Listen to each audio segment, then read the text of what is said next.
जैसे है या जिनके पास बहुत अर्थव्यवस्था है, उनको चाहिए कि गौ सेवा से बहुत जल्दी शरीर पवित्र होता है, हृदय भी पवित्र होता है और गोविंद भी प्रसन्न होते हैं। यदि गावः प्रदक्षिणीर कार्या वंदनीया ही नित्यशः मंगलायतनम दिव्याः श्रेष्ठास्त्वेता स्वयंभुवा। यदि गाय घर में पाली जाए या गौशाला खोली जाए और गौओं की सेवा की जाए, जिनके पास अर्थ है, भाव है, भगवान स्वयं श्री कृष्णचंद्र जी ने गौ सेवा स्वीकार की, गौवें चराई।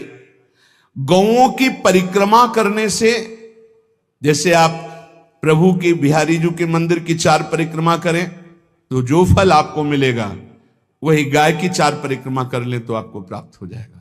गौ की प्रदक्षिणा से, गावः प्रदक्षिणी कार्या वंदनीया ही नित्यशः, जो रोज गाय को प्रणाम करता है और गाय की प्रदक्षिणा करता है तो भगवत प्रदक्षिणा का उसे फल प्राप्त होता है। जहां गौएं विराजमान होती हैं वो बड़ा पवित्र दिव्य तीर्थ स्थल माना जाता है। गौएं जहां विराजमान रहती, गौशाला में भजन करे तो कई गुना बढ़कर के प्राप्त होता है। स्वयं ब्रह्मा जी ने गौओं को दिव्य गुणों से विभूषित बनाया है।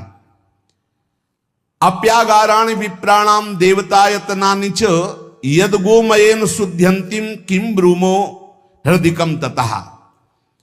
गाय के गोबर से जहां लेपा जाता है वहां जिस देवता का आवाहन करोगे वही देवता आकर विराजमान हो जाएगा। अपवित्र भूमि में भी यदि गाय के गोबर का लेप कर दिया जाए तो परम पवित्र मानी जाती है। गाय बहुत पवित्र, जहां वो बैठती है, जहां वो मूत्र त्याग करती, गोबर त्याग करती, वो स्थान तीर्थ तुल्य पवित्र माना जाता है। भगवान जब गाय के पीछे पीछे चलते तो गोरज उड़कर उनके मस्तक पर विराजमान होती, उनके मुखार बिंद पर विराजमान होती। बाल गोविंद के अनिष्टों को दूर करने के लिए गाय के पूंछ को उनके ऊपर से झाड़ा देती थी मैया। जब गुरुमंत्र वैदिक सिद्धांत से दिया गया था पहली बार तो पंचगव्य पिलाया गया था। गोमूत्रम गोमयम क्षीरम दधि सर्पिस्तथैव च गवाम पंच पवित्राणि पुनंत सकलम जगत। कितना भी बड़ा पापी हो, अगर पंचगव्य पिलाया जाए तो वो वैदिक मंत्रों को स्वीकार करने लायक हो जाता है, पवित्र हो जाता है। पंचगव्य में 5 चीजें गाय की होती है। गाय का मूत्र, गाय का गोबर, गाय का दूध, गाय का दही और गाय का घी, ये 5 मिलाकर पंचगव्य पिलाया गया था। पहली बार जब वैदिक मंत्र दिया गया था तो पंचगव्य बनवाया था गुरुदेव भगवान ने सन्यास, और वो पिलाया था। ये पंचगव्य पिलाने से अपवित्रता का नाश होकर पवित्रता का संचार होता है। इसलिए धन्य है उनका जीवन जो गौ सेवा परायण है भगवत भाव से। गाय में साक्षात भगवान का भाव रखकर गौ सेवा करते हैं। त्रिषिता गौर गृहे बद्धा गेहे कन्या रजस्वला देवशास्त्र सन्निर्माल्य हंति पुण्यम पुराकृतम। यदि घर में गाय बंधी है और भूखी है और प्यासी है तो तुम्हारे सारे पुण्य नष्ट हो जाएंगे। अगर घर में रजस्वला कन्या बहुत काल तक है और उसका विवाह आप नहीं कर रहे हैं तो आपके सारे सुकृत नष्ट हो जाएंगे।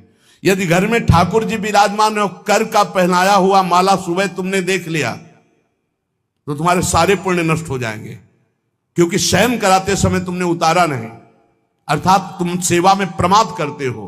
तो देवतास्त्र सन्निर्माल्य हंति पुण्यम पुराकृतम। जैसे सुबह श्रृंगार किया तो रात्रि के शयन के समय वो हटा लेने चाहिए माले। जब हम शयन कराते हैं तो भले पुष्प शैया पे शयन कराएं पर माला नहीं धारण कराएं। श्रृंगार का माला अगर दूसरे दिन दर्शन किए क्यों पहने ठाकुर जी तो तुम्हारे सुकृत नष्ट हो जाएंगे।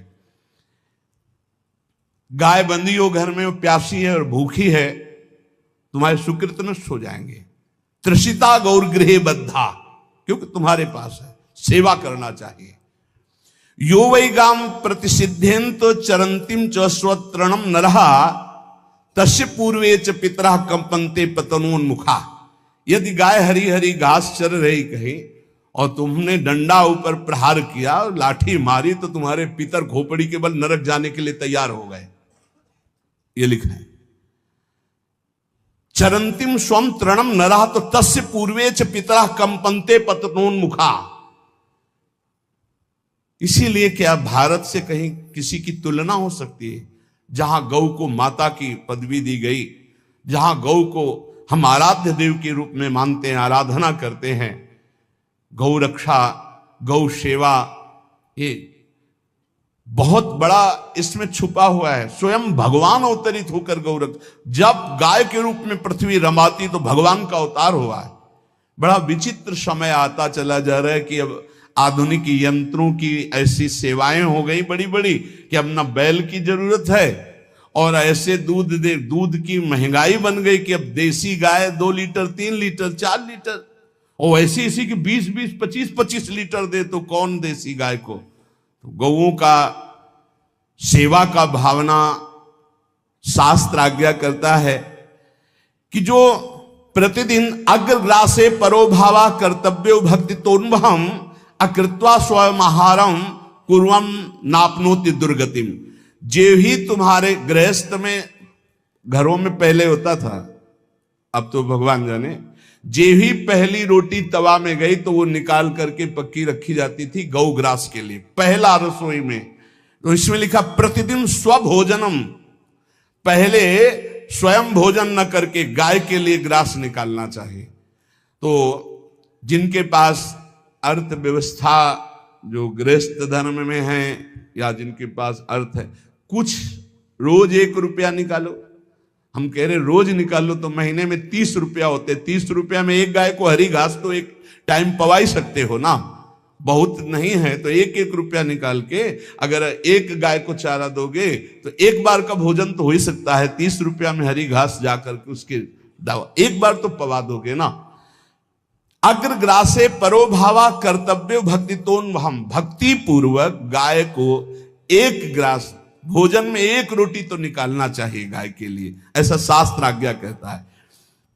जो ऐसा करता है तो अकृत्वा स्वयमाहारम कुर्वन् नाप्नोति दुर्गतिम, अपने आहार से 1 रोटी निकालकर गाय को देता है और स्वयं 3 रोटी भले पाले, 1 रोटी गाय को दे दी तो बोले उसकी दुर्गति नहीं होगी, अर्थात उसके अंदर भाव बढ़ता चला जाएगा वो भगवान की भक्ति में।